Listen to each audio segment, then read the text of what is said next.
What went wrong? I ask you. What happened to this once glorious, golden, hugely respected line of toys from Japan based on some of the greatest monsters in all of cinema? What happened? What happened to a line that was once so highly valued that it turned into just a disappointment of just bad releases off the bat, a slew of repaints, and what happened? This is going to be my video in response to a recent video from Super Mario Zilla. Going to be divided into 3, possibly 4 parts. It's going to be entitled S.H.MonsterArts, Where Do We Go From Here?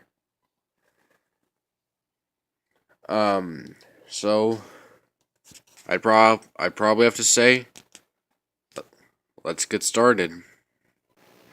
The S.H.MonsterArts line was a line of movie monster-based toys that was started by the Tamashii Nations division of Bandai Japan back in November of 2011. The goal of the line was to produce high-end quality figures of monsters from the Godzilla franchise and occasionally other movie franchises such as King Kong, Aliens, Predator, and Gamera. That included fantastic sculpts and stellar articulation for Godzilla toys. They were mostly something along the lines of Marvel Legends or something of modern DC figures. In the lieu and style of S.H. Figuarts, these figures came with stellar articulation and detail and paint job, and in most cases, hit or miss accessories. The first figure in the line was based on the Mogi Goji costume from the 1994 film Godzilla vs. Space Godzilla, which was the 40th anniversary Godzilla movie. This figure at the time was regarded as one of the best, if not the best, 6-inch Godzilla toys on the market, even the aftermarket.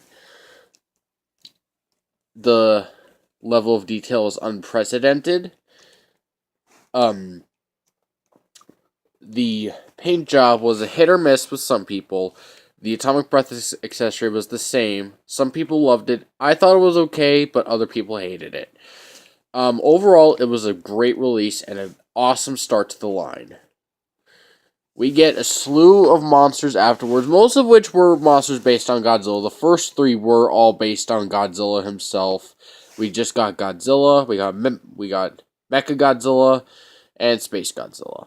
And then we get monsters like Mogira, the Heisei Mogira, Little Godzilla, King Ghidorah, Fire Rodan, Destroya, Godzilla Jr., etc., etc., Burning Godzilla.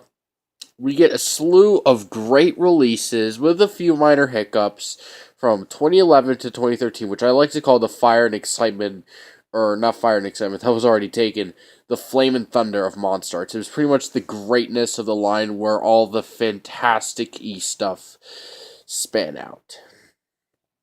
Come 2014, we get 3 new figures in lieu of the new 2014 Godzilla, which was at the time just coming out in both the US and Japan, and all over the world. Gigan, Mothra, and a repaint of Burning Godzilla in the style of Godzilla in 1994, entitled Godzilla Jr., or Adult Godzilla Jr., or Birth Godzilla, Rebirth Godzilla, whatever, was released. So we get Gigan, Mothra, and a new Godzilla based on the Heisei design. But at the same time, we also get the beginning of where the line went wrong. Godzilla 2014. I have Spitfire, so this is the best example. Godzilla 2014 comes out. First of all, the pictures were extremely delayed, the prototype shots, and when they were finally released, they were released to mixed reviews. Some people liked it, others hated it, because it was a stylized version of the design seen in the movie. But yeah. Overall, I liked the design. Other people didn't really like it, but yeah, the actual release, it, oh my god, it was like, pardon my French for some of you younger viewers and parents watching this, but it was just a shit storm to be. It was just horrific. First of all, the matte paint really didn't accent the sculpt at all, I felt. Um, but the head was the part that suffered the most.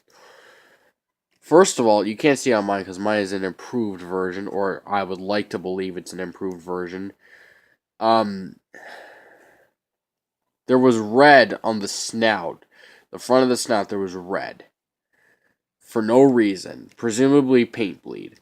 The teeth were painted without care nor precision. And the eyes, they just suffered the most. One eye, this eye was what some people would probably call the more normal, natural eye. This eye was just derp eye all around.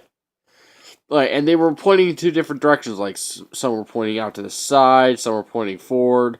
Like, and then in most cases, you would get it. They were pointing two different directions. One's looking up, one's looking to the back, one's looking down, one's looking to the back, etc., etc. Cases like that. Also, there was a beam accessory planned for this, and it was never released, at least until Spitfire. So, it was a pretty bad figure, save for the articulation, which even then wasn't that good because of how loose the tail was. So, we end off 2014 on a mixed bag, which is not up to par. Come 2015.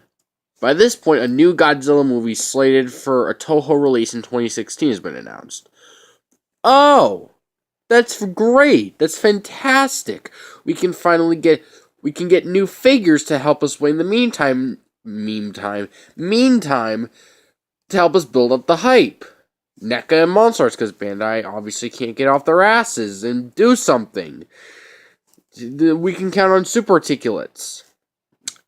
Tamashii Nations and NECA. We can count on them, right? Well, we got a mixed bag in 2015, I'd say. But we'll talk about all that in the next video.